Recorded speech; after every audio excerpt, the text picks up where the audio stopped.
If you are watching this video, you probably already know that I made another video that was a 2.5 hour concept for the fourth and final Infamous game that I titled Infamous Prodigal Son. And in that video, I brought up my reasoning for removing the series staple of having two separate karma paths. Basically, removing the karma would allow for the writers to make a more fleshed out and well written story. And because the majority of players, including myself, like playing the good side, that is what Prodigal Son focused on. But I also mentioned that there is a subset of players that do enjoy being the villain in these games, and that they should also get the benefits of a story and game catered to them through a DLC that goes off the evil ending of Infamous 2. And that is exactly what this video is. I spent a while thinking about what would really make people who prefer the evil side happy, and I came up with a couple main things. First off, the game needs to make you feel evil. You need to have those moments where you feel like you're an absolute asshole and a complete menace that is only out for themselves. Second, the game needs to just be darker. You should be able to see the horrible consequences of your evil actions and how they affect almost everyone, including yourself. And overall, it just needs to have a darker tone to fit the evil atmosphere. Lastly, the game needs to be fun. And I mean really fun. I found that that's really the main thing that people who play the evil route love. They just want to have this crazy power trip without any of the real responsibility of trying to keep people safe or anything like that. They're just purely out to have fun and look and feel badass doing it. This story is really my attempt to nail all three of those things, but mostly the last one. And for that reason, you may notice that this story is kind of just one big excuse for a cool set piece or crazy boss fight. But that's kind of the point. Evil players just want a decent story that makes them feel badass over everything else, and I think I've struck that balance. Also, try to remember when going into this that this is supposed to be a 3 to 4 hour First Light quality DLC that I am also, just like Prodigal Son, trying to keep the developers' limits in mind. So if you do notice some sort of reusing or recycling of some old maps or some stuff like that with just a tiny bit of some new locations, then that's why. So if you were expecting to come into this thinking that this story was going to be Cole with the powers of the beast traveling to 10 different fully fleshed out cities that are fully destructible, then this video will not please you. Additionally, if you're expecting this DLC to be where you play half of it as Delsin and half of it as Cole, then sorry to say, but this is also not that, although there are major story connections to Second Son. But quickly, before we get into Infamous Aftermath, I would like to thank today's sponsor, Atlas VPN. You may have heard that Atlas's VPN service can protect you from malicious individuals by filtering your data through their worldwide network of servers. And while that is true, they are not just simply limited to that. Personally, I use their data breach monitor to find a data breach in my main email from a service that I canceled years ago. Thanks to Atlas though, I was able to go fix the breach, and now I don't have to worry about my account getting compromised. Additionally, their tracker blocker helps block any unauthorized sites from getting your location. But I've personally found that their main VPN service is a genuinely useful tool in my day-to-day life. This is because where I work and in many schools I know of, they have blocked games like Clash of Clans from being accessed within range of their Wi-Fi. But by simply pressing one button, you can bypass those restrictions, and by clicking the link at the top of the description, you can get a massive 82% discount on a 3-year plan for just $199 a month, making this deal perfect for students as it is inexpensive and will last through most, if not all, of your high school or college experience. But their main VPN service is not just for games. It is also useful for watching shows or movies on services like Netflix. This is because by accessing a server in another part of the world, you are now seen by Netflix like you are there. This allows you to watch a totally different selection of content depending on the country or region you select. Personally, I switched to a German server and was able to access the entire final season of Better Call Saul on Netflix because it is not yet available in the US. All of this again for just $199 a month, and that rate continues for 3 whole years. That's an 82% discount, and you can use one account across all platforms. Just click the link at the top of the description to sign up and learn more, and now it's time to get back into the video. The game begins with multiple thunderous booms being heard in the distance as a black screen slowly fades into a shot of an empty bridge. As the camera pans across this empty bridge, dozens of heavily armed army men run into frame, followed by the sounds of tank treads. These tanks quickly come into view, and as you see them pass by, you quickly realize that there are no less than 24 of them. When all of the men and vehicles are finally all at their posts, which span over most of the large bridge, they stop. The silence in the air is noticed by everyone as the thunder suddenly comes to a halt. You suddenly get to see through the point of view of one of the soldiers, and over the horizon, just at the other end of the bridge, a man covered in arcing red lightning comes into view. The man whose eyes you are looking through looks down at his pocket and pulls out a picture of his wife and little girl and puts it in a pocket closer to his heart.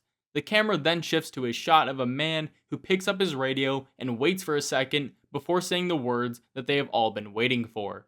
The target is in position. I repeat, the target is in position. Overhead, multiple B-2 stealth bombers begin to come into view. One man says to the rest of them that that's what the view of freedom looks like, and the other men around him all laugh, seemingly just to ease the tension. The laughter is suddenly cut short when a huge burst of red lightning cracks open the sky. The lightning destroys all of the bombers, leaving all of the men absolutely speechless and terrified to their cores.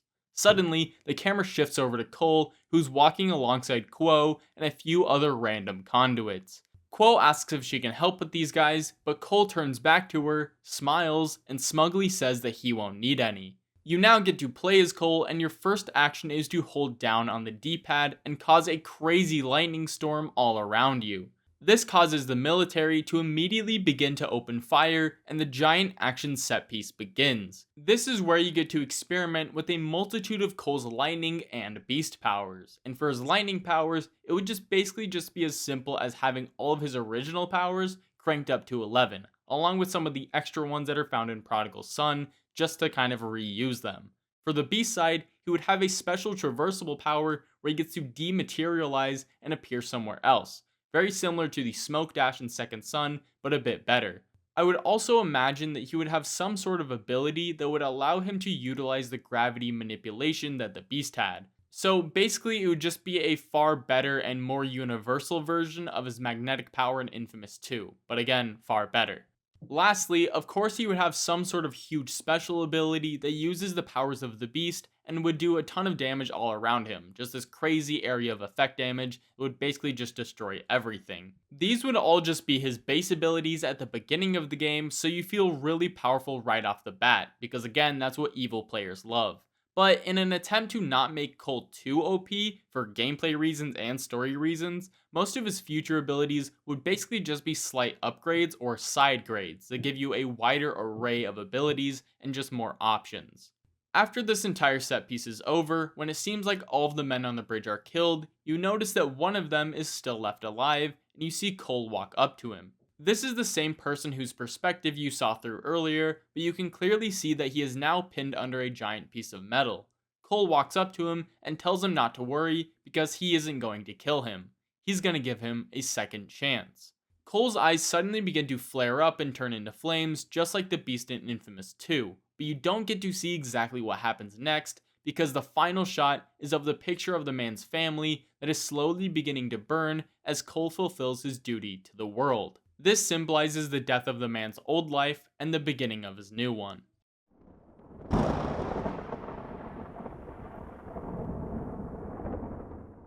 The next shot is of a man in a lab coat sprinting through a hallway. You can see on his name tag that his name is Dr. Lang, and once he finally gets to his destination, he takes a deep breath, fixes his hair, and opens the door.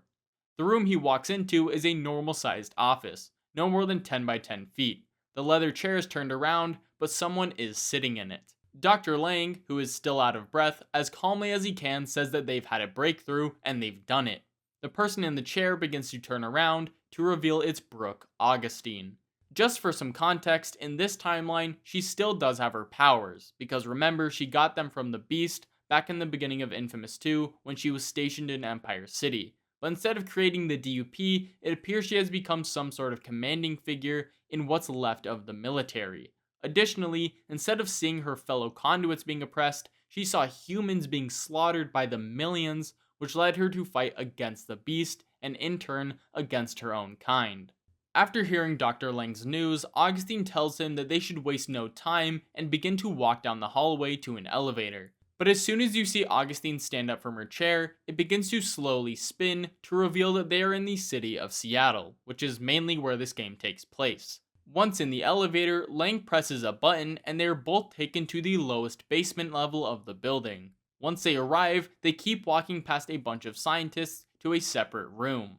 Lang opens a special keypad and presses a long series of buttons before a large floor-to-ceiling panel opens up. This leads them into another room that holds about a dozen or so scientists, all working around a large cylindrical glass containment unit, and inside that unit is something that looks very similar to some sort of ray sphere, although this one is far less refined. Augustine asks if it will really work this time, but Lang says that it already has, as he looks over at 5 containment chambers on the wall. Augustine asks how they are being controlled, and Lang responds by explaining that they use some sort of gas compound that they found in Empire City, clearly a reference to Sasha's gas in Infamous 1. He explains further that it's really potent gas, and if you give it to someone for a long enough period of time, they will, quote, obey like they're just another soldier. Augustine glares at the containment units for a moment before asking how many Dr. Lang can make in just a few days. Depends. How many people can you give me? Lang asks. Augustine exerts a loud and disappointing sigh before saying, what has this war brought us to? The final shot of this cutscene shows a camera moving past Augustine and focusing on another heavily secured room. Inside, you can see that the room is filled with the same gas as earlier, but you can also see a human figure huddled in the corner. Cole is seen walking across the Golden Gate Bridge into the city of San Francisco. With him are his few current followers that consist of a man named Angel, a woman named Harper, and of course, Quo. To introduce these characters pretty fast, Angel is a hothead and will do basically anything to please Cole. He's just searching for his approval. This has gotten him into some dumb situations, and he usually says the wrong thing at the wrong time, and to match this chaos, he has the power of fusion, as in nuclear fusion. Harper is a woman who mostly keeps to herself, and to pair with that, she has the ability to alter and read people's minds through physical contact. She also has a close platonic relationship with Cole, and you'll see soon why this matters. Quo obviously has the power of ice, and throughout these 2 years, she's been Cole's rock. She has basically been with him this whole time, and he values her opinion to tell her things as they are. After walking into the completely abandoned city, they finally come across the massive military presence. And to be clear, the military have used Augustine's powers to infuse soldiers with concrete. This wouldn't be everyone, it wouldn't just be the DUP, but it would be some of the higher ups, so you would get kind of more interesting gameplay. Cole sees as the man at the front of the military blockade pulls out a megaphone and tells Cole to stand down or they will open fire. Cole goes to speak, but is cut off by Angel, yelling for the military to go ahead and shoot all they want. They're just gonna end up like the rest of their friends. Cole tells Angel to shut the hell up, and Angel immediately backs down with this destruction of his ego. Cole tells the army that what he is doing is necessary, and it's not personal. He's doing what he has to save the world. He then begins to activate the power of the beast, but unlike the other hundreds of times he's done this time something actually stops him. He is suddenly struck by a massive blow, and this sends him hurtling into the ground, creating a small crater. Cole begins to climb out, only to look around and see what hit him. As he's investigating this, he sees a very fast, gray, and monstrous looking creature climbing a building. Just a moment after spotting it, Cole remembers seeing something like this back in Empire City. And for those that are confused, this is a direct reference to the infamous comics where a man named David was exposed to the ray sphere about a dozen times, and he was turned into this monster. This game will have these monsters, and they will just be a side, more difficult enemy type that will evolve with you as you play the game. And what I mean by this is that if you use an ability too much, the enemies are able to adapt, and so you are forced to switch up your playstyle. Oh, and if you didn't pick this up, then these are the enemy types that Augustine and Lang were working on, as the government has always just historically had some links to the First Sons and their technology, so they would probably know how to make these guys and want to, because in the comics and in this, they're pretty powerful.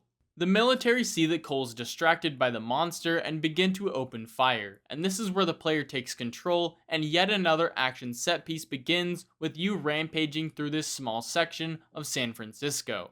As time goes on, more and more of these monster enemy types are introduced to Cole, and after a while, a handful of them begin to overwhelm him, and while he's distracted, the military get their hands on Cole's friends. Once they are taken away, Cole uses this motivation to decimate the monsters and the rest of the army, leaving only a few men alive.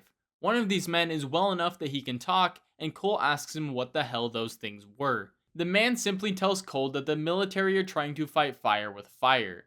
Cole then asks where the military took his friends, and the man laughs, saying that he just murdered all of the friends he had left, and he sure as shit isn't going to tell him anything. Cole shrugs and tells him that he doesn't actually need to talk, he just needs to be alive so he can get it out of him. Cole places his hands on the man's forehead and begins to manually look through his memories to see where his friends went. This is when he finds that basically all of the military and his friends all went to the last city in the United States, Seattle. Cole continues to search through the man's mind for more specifics, but this is cut short when he hears a loud boom. Cole was suddenly back in his own mind, and in front of him was the soldier. He had a gun in his hand and was no longer alive. The man had taken the last few seconds he had to take his own life in an attempt to stop Cole from finding his friends. Cole stood up and looked at the destruction around him. This did not bother him, but what did was the silence and the lack of Harper. The powers of the beast are not a light burden. They come with a great power, but also a major problem that manifests in the minds of its user. By problems, I mean that there's a reason it's called having the powers of the beast, other than just satanic symbolism. If you do not have a strong mind, the power will overwhelm your brain and eventually whittles you down to your most primitive and beast-like form. Because Cole has a pretty strong mind and a lot of willpower, this didn't really affect him until about 6 months ago. It was then that he had to use Harper to alleviate a lot of the symptoms. She was able to bring clarity to his mind and push out all of the things that once brought an end to John White's reign.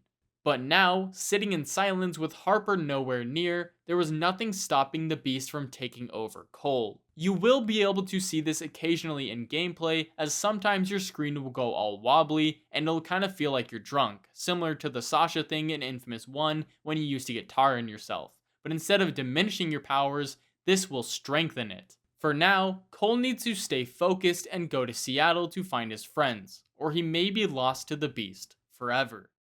Cut back to a lab that is similar to the one we saw before. A dozen or so scientists are working on random science stuff until Augustine walks in and tells them to clear the room immediately. 3 other scientists then bring in 3 rolly hospital bed thingies and roll them into the far side of the room. While this is happening, you can see Angel, Harper, and Quo are the ones that are on these beds, and all of them are sedated. Each of them are placed in separate prison cells and can't use their powers as they are being restrained by Augustine's concrete. Augustine orders the scientists to get out of the room, and then she waits for the prisoners to wake up. We cut back to Cole, who is just now arriving at the main bridge leading into Seattle. Because this is one of the few large cities left in the United States, it has become completely overrun with people. When this whole ordeal with the beast first started, it wasn't too bad, but it quickly got out of hand. To prevent the plague from entering the city, it has also been completely shut out from the rest of the world for about a year or so. But to prevent people from further trying to force their way in, Augustine had to surround the entirety of the island in pillars of concrete. This isolation, paired with the military presence inside of the city, has led Seattle to become an overcrowded police state with little resources for people to share. So you can kind of imagine it as Seattle from Second Son, fit with all of the concrete structures, but also with the visual tones of Empire City in Infamous 1, which I think is kind of a cool match. The bridge leading into Seattle is heavily blocked, and this offers yet another massive set piece for players to tear through. But during this, Cole also gets hit with his first wave of the beast overcoming him. This only lasts about a second, but from his experience, he knows that he only has a few days before he may be totally lost. When the first bridge part is over and Cole finally enters the city of Seattle, this is where the player is finally introduced to the open world aspects of this game. These would be things like having to destroy enemy camps, tearing down infrastructure, and maybe turning certain people into conduits. although that's kind of just an idea. I don't know how well that would work gameplay wise. The main enemies for Seattle would basically just be the normal military, Augustine's concrete soldiers, and some of the monster enemy types that I described earlier. There could also be things like attack drones, APCs, tanks, and any other kind of military thing that Sucker Punch could come up with. The main objective though for you and Cole is to find Cole's friends, and this is where I gotta say that, to be completely honest, there's so many ways this can be done that I'm actually probably gonna skip over it. I kind of did this in Prodigal Son as well, and I'm also going to do it in this video, just because I kind of mainly care about the plot, and I'm sure you do as well. So I'm trying to save us both time, and I'm sure that you can imagine how Sucker Punch would do it. Just know that there would be a few missions that Cole would go do where he would try to search for where his friends are, but he would only get slightly closer to finding them. All the while, he is occasionally getting overwhelmed by the beast, and it gradually starts to happen more and more frequently. Cut back to the lab when all three of Cole's friends begin to wake from their sedation. Of course, the hot-headed Angel is the first to talk. He begins freaking out over the situation he's in and swears up and down that he will get out eventually. Augustine tells him that no, he won't escape, and they will be trapped here until she gets some answers. Quo asks what kind of answers, as Harper begins to examine the room and her restraints to find any sort of escape, but of course there aren't any. Augustine answers Quo's question by asking one of her own. Why did Cole McGrath, the demon of Empire City, choose you three as his loyal companions? Quo gives Augustine a confused look. Let me rephrase, she says. I know why he picked you, as she points at Angel. You're powerful, and for someone hell-bent on destruction, that's a useful asset. And I know why he wants you around, as she glares at Quo. You two have been together since the beginning, and I bet loyalty is hard to buy in his position of power. No, I want to know why he wants you around, as she looks directly at Harper. You don't have aggressive powers. You haven't been there since the beginning. So why does he want you? Looking at all of the available data, we think we've figured it out, but you tell me if I'm wrong. You and him are close. And I mean really close. Harper begins to look as if she's thinking of what to say next before she's interrupted by Augustine. At least, that's the only thing we've been able to come up with. Other than that, we can't see why he needs you. But either way, you must be important somehow. So, Angel says, so, we want to offer you one thing in exchange for another. Her life, as she points at Harper, for the location of the city of conduits that you people hold oh so dear. Quo is the first person to say anything and yells for Angel and Harper not to say a single word. Augustine then begins to raise her hand, slowly covering Harper in concrete that digs into her skin. Harper begins to scream in agony as Augustine says it's their only choice and the clock is ticking. Quo begins to think of the situation, but it's just too much. The one thing she does know though is that if Cole is consumed by the beast, then she will probably die. As the concrete slowly begins to consume Harper, Quo blurts out the real reason that Cole needs her, as I explained earlier, but in-game, this would be where it is actually explained. Quo says that if Augustine kills Harper and the beast consumes Cole, then the world will be doomed for everyone, and not just humans.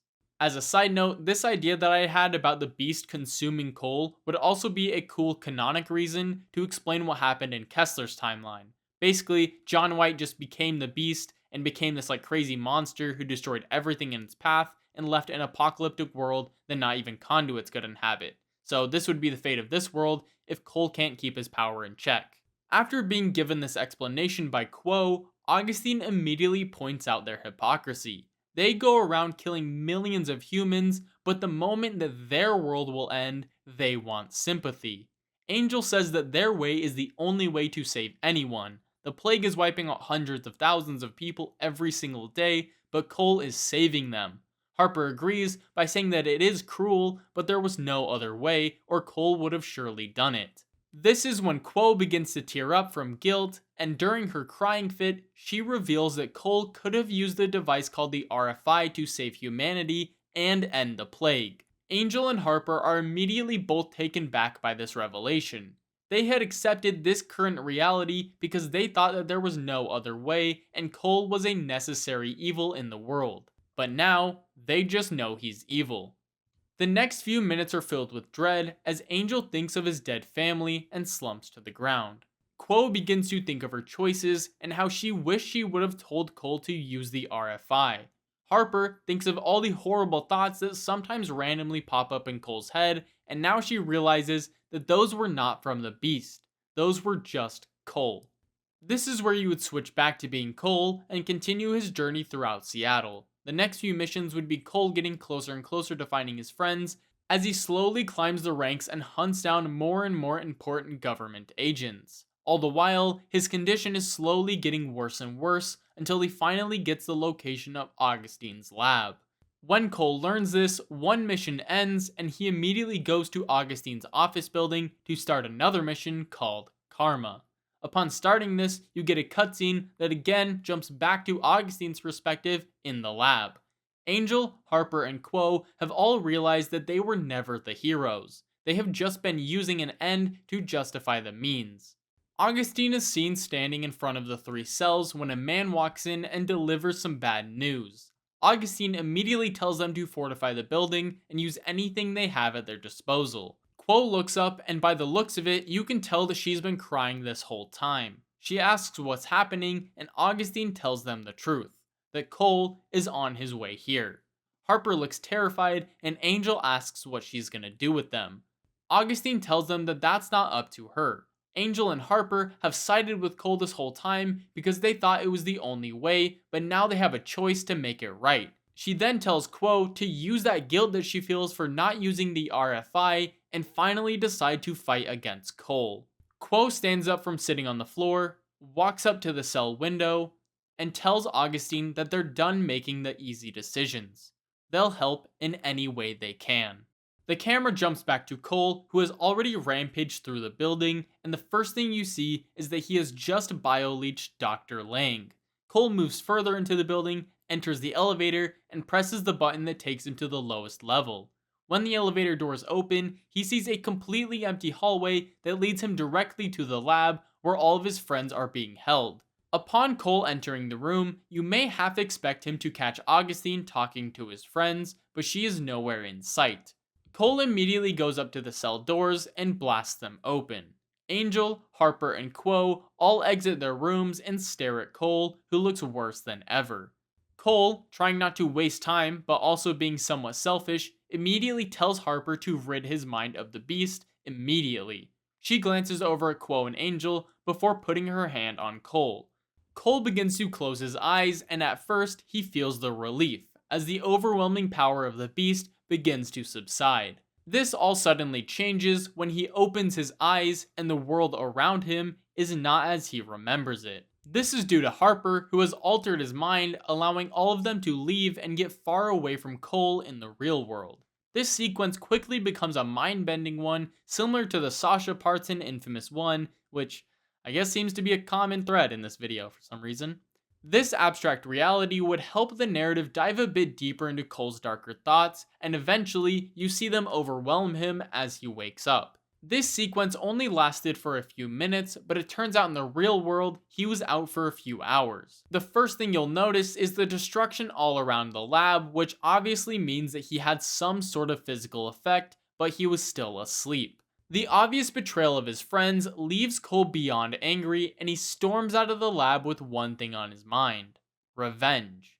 As he is leaving, the camera pans past a few walls where you can see the door of the room with the human figure has now been manually opened. This marks the obvious end of the mission, and now the main objective for Cole is to hunt down his friends to find and force Harper to clear the beast from his mind. Speaking of mind, keep in mind that the beast problem does keep getting worse and worse, so in the future I may not mention it as much, but it does keep happening. After doing a few missions and following some breadcrumbs, Cole eventually finds Angel in a warehouse. When walking up to face his former friend, Cole asked what he could have possibly done to make him turn on him. He gave Angel everything: power, status, and purpose. Angel responds by telling Cole that he knows what he did. He knows about the RFI and how he chose himself over everyone else. Cole tells Angel that it wasn't that simple. Nobody even knew if the RFI would work, and even if it did, it would have meant the death of all conduits. This was the only way. So is that what you tell yourself to sleep at night? Angel says. You and Quo kept this from every conduit you saved because deep inside, you both knew that nobody would side with you if they knew the truth. You let every one of their families die to save yourself. Angel begins to suddenly charge his fusion power, and the boss fight begins. When the fight eventually ends, Cole is the obvious victor. Angel is left within an inch of his life as Cole walks up to him and searches his mind for both Harper and Quo. Cole finds that the group's plan was for Harper and Quo to stick together while Angel distracted Cole. This specific pairing would allow Harper some extra protection as the two of them were transferred to a massive concrete base just off the shore of Seattle. Suddenly, Cole's kicked out of Angel's mind and sees that he is no longer alive. Cole angrily walks out of the warehouse and immediately makes his way to the edge of the city, where in the distance, he can see a massive concrete base that is heavily fortified. This next part is where Cole has to travel to the military base, but I think it would be a cool gameplay section where he has to use the beast's gravity manipulation to pull boats as platforms across the water. Once at the base, you would fight a ton of enemies, but eventually, you would get to a section where the beast would take over to the point where Cole's memory blacks out entirely, and all he sees is the pile of dead bodies that he doesn't remember causing. Once you get a bit further than this, Cole enters a room where he sees Quo. Cole asks her immediately where Harper is, but Quo doesn't answer him. Instead, she tells him that they made a huge mistake by not using the RFI. They both let their fear of death drive them to become monsters who use saving conduits as an excuse to think that they did the right thing. But they didn't, or they would be dead. Quo begins to freeze Cole in place, and suddenly Harper comes from behind him, grabbing his head and forcing her way into his mind. But unlike last time, she was not welcomed, and Cole quickly pushes her out, although she did still have an effect on him. The boss fight then starts, where it's Cole versus Quo and Harper. But to make this a fair fight, Harper's mind-bending abilities still linger in Cole, causing him to see multiples, or lose focus, or see things that aren't really there. All of this is basically just to make the fight more even, because just the two of them, they're nowhere near as powerful as Cole, so having his mind warped kind of makes it a more fair fight. Once the fight is over though, obviously, Quo and Harper have lost, and they are seen laying on the floor very close to death. Cole asks them why. Why would they go through all this effort to stop him when they know what will happen if the beast takes over? Harper tells Cole that as far as she's concerned, it already has. Cole is so scared of the beast taking over, but the rest of the world, or at least what's left of it, won't even be able to tell the difference between Cole and the beast. Quo tells Cole to face it already. This whole crusade of theirs didn't go at all as they planned. They set out to save the world, but now they have ended it, and the only way she sees any of this madness ending is with Cole's death. During this whole time, Quo is sitting in nearly the exact position that Zeke was when he died, and Cole gets to stare at Quo as he watches her take her final breath and sees as her consciousness fades, just like he did with Zeke. And this is the final straw for him. Cole closes his eyes and thinks about how he has nobody left. He has seen literally everyone he has ever cared about die, and nearly all of them were caused by him. Trish, Nyx, Quo, and Zeke, all gone because of his choices. It's at this moment that Cole finally decides that he has been fighting the inevitable this whole time, that he and the beast are no different.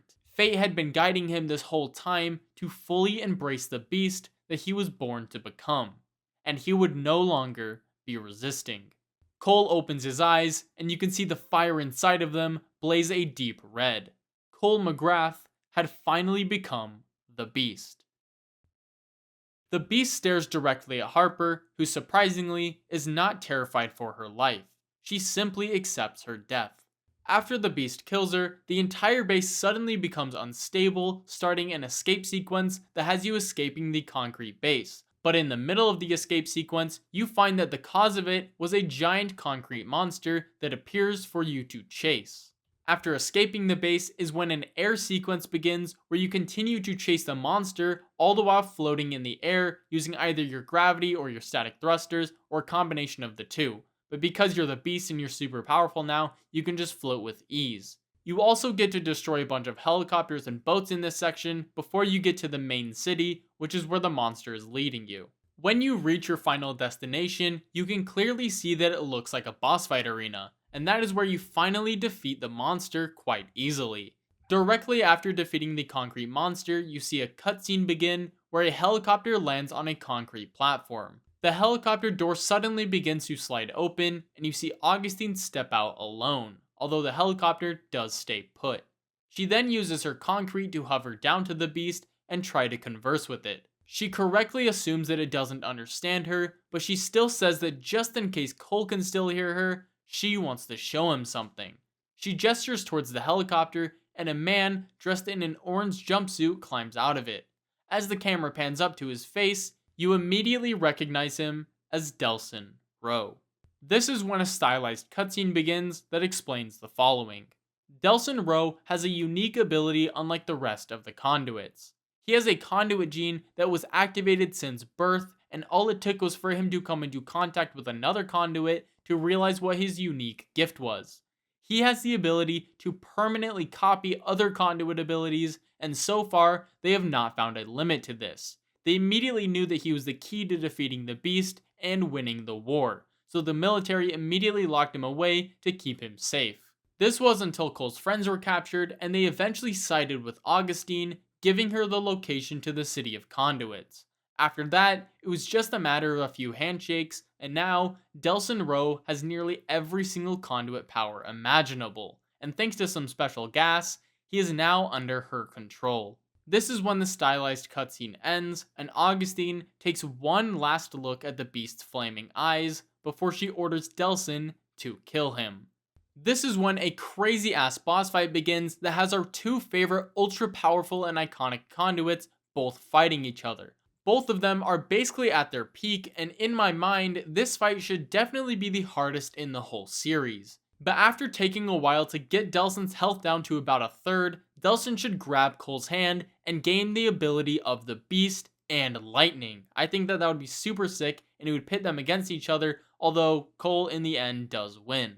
I know that this kind of seems like it came out of nowhere sort of, but I do think that this would be really cool, which is the main focus of this DLC, to have cool gameplay, cool set pieces, just cool. But like I said before, in the end the beast will inevitably win and kill Delson Rowe, leaving absolutely no hope for the rest of humanity. After this fight is when the final stylized cutscene begins that is narrated by Augustine. She explains that while the beast and Delson fought, she was able to see Delson was not going to win, and she was able to get away. But with nowhere else to go in the United States, she went across the world, where slowly she saw society collapse worldwide. The beast, now lacking any sort of human distractions, completely tore through the rest of the vast world in just another few years. Augustine kept going from city to city trying to escape it, but eventually, with no food or clean water left, she knew she would soon perish as well. She states that the entire world has become a hellish nightmare. Every place you go looks like it was hit by every natural disaster at once, and there is absolutely no hope for humanity. She fears that within just a few short weeks, the only thing left in this world will be the beast that brought about its destruction. And if she had one last wish, it would be to go back in time and change everything. Just like Prodigal Son, I'm going to have this Aftermath section, except for, because this video is called Aftermath, I'm going to name this section the Prodigal Son section. It doesn't make any sense, and it has nothing to do with that video, but it's my channel, you can't tell me what to do. As I said earlier, this whole entire kind of story basically was just an excuse for cool gameplay, and that's just what a lot of people who play the evil side want. So I'm not trying to say that that kind of excuses me from all sort of story criticism, but that is what I was going for. I know that there are problems with this, a lot more than in Prodigal Son, I think, although it is a lot more self-contained.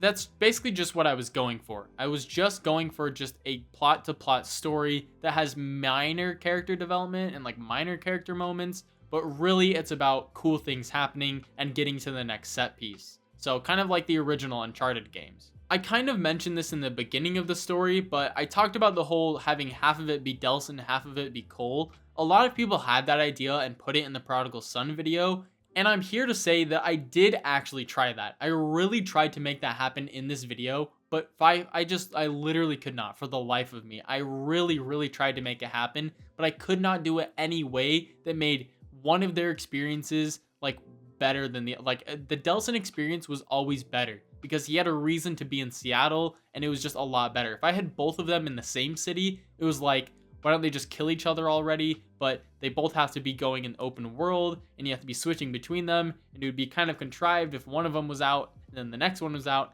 It was just way too complicated. I went through multiple story iterations trying to find the balance, but what I was going for with a DLC, it just doesn't work. You would have to make a whole new map and like a whole new story idea, which is not something that you do for a DLC. So I think it actually could probably work for a full game and you just have to find some way of doing it, but I don't think that it works as a DLC, which is why I went with the story that I went with.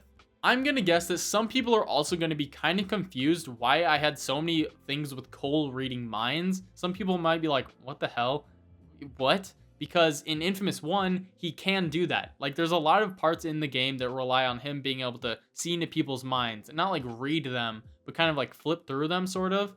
And so I kind of brought that back for this. I know it's kind of forgotten about in Infamous 2, and I even forgot about it in Prodigal Son, but going back and playing the first Infamous game, I realized I had a lot of it. I kind of wanted to bring that back for this game, just to give it that first Infamous vibe, sort of. But also, I don't really want to answer a million of these questions in the comments, but if you are curious, the difference between what Cole and Harper do, because some people might be like, dude, they're the same thing, is I kind of imagine it as a book. Cole's able to flip through the book and kind of read it, but Harper is able to rip pages out and write new stuff in the book and change people's minds.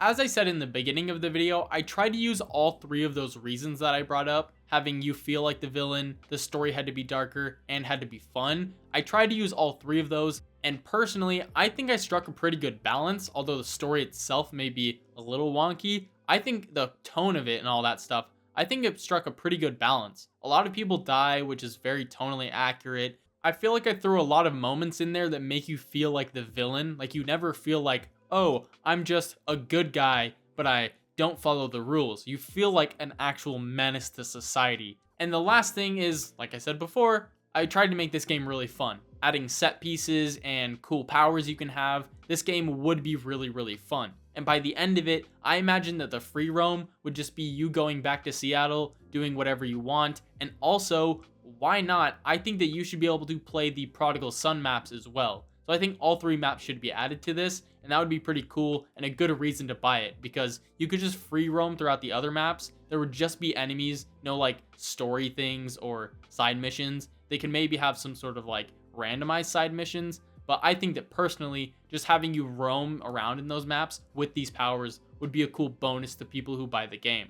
If there are a ton of questions in the comments, I'll try to answer all of those, and also if there is a lot of questions and a lot of stuff people want brought up, I'll make another video that addresses all of those. But again, I don't want to fill the channel with just a bunch of Q&A and like weird stuff that isn't really the main stuff. So I will be throwing that members only. So if you want to become a member and maybe see that, go ahead and do that. There's also a bunch of other benefits, but I'm not going to get into that.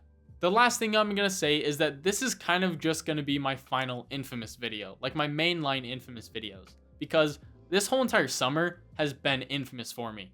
The whole entire thing, I have nonstop been writing or been talking or been playing Infamous. It's been crazy, and not that I hate the game at all. I love Infamous a lot, but I do want to branch out and do some more stuff on the channel. So again, I will not really be making any Infamous stuff for now. In the future, I do definitely want to rewrite and, rework Prodigal Son. So if you do want that, stay subscribed. I will do that definitely in the future. But for right now, if you're expecting me to come out with Infamous content like all the time, that's just not going to happen. So if you are really curious about the channel, in the future, the near future, I'm releasing a video about Marvel and DC together. So that's going to be one video about Marvel and DC. And then also another video that's going to be critiquing a game. Although it may not be really critiquing because I'm kind of gushing about it because it's a game that I really love. And I know I said the last thing was my last thing, but this is my real last thing. And I don't script these sections, so this is why I'm going on about this. If you're wondering why I'm just, oh my god, I'm doing it again. Thank Hunter in the comments. If you don't know, Hunter is my editor. We have been doing this channel 50-50 this whole time. We split everything half and half, and I do the creative side, and he does like the editing side. So in the comments, he doesn't really get any recognition for editing. Usually a lot of people are talking about the content of the video, but he does put in a lot of work to these videos. We both put in a lot of time into making this channel good, so please thank Hunter for editing in the comments. But that's the last thing I want to say. Other than that, I vow to never say the word infamous for the next month.